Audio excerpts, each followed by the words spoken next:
Subscribe to Mufti Akmal Mujahid online and press the bell icon for more videos. السلام علیکم ورحمۃ اللہ وبرکاتہ۔ عائشہ be be سوال کرتی ہیں کہ اگر چھوٹا بچہ جو ماں کا دودھ پی رہا ہے وہ پیشاب کر دے تو کیا غسل واجب ہوگا یا نہیں ہوگا، اس بارے میں رہنمائی فرمائیں۔ تو بہن نے بہت ہی اچھا سوال پوچھا ہے۔ لوگوں میں ایک بہت بڑی غلط فہمی موجود ہے۔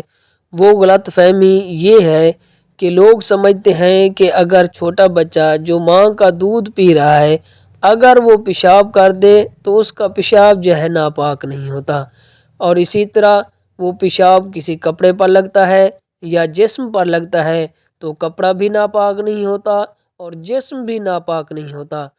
تو یہ لوگوں میں بہت بڑی غلط فہمی ہے۔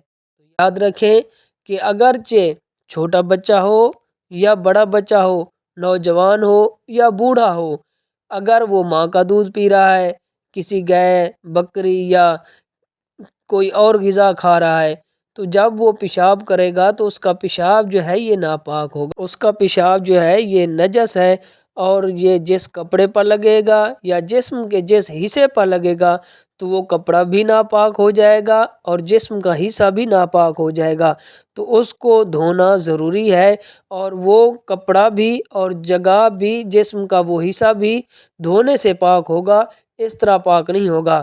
تو ہاں، یہ یاد رکھیں کہ پورے کپڑے کو دھونا ضروری نہیں ہوگا اور پورے جسم کو دھونا ضروری نہیں ہوگا، کہ جسم کا صرف وہ حصہ دھو لیں جہاں پیشاب لگا ہوا ہے، اور کپڑے کا صرف وہ حصہ دھو لیں جس پر پیشاب کے قطرے پڑے ہیں، تو وہ جگہ دھونے سے پورا کپڑا پاک ہو جائے گا اور پورا جسم پاک ہو جائے گا۔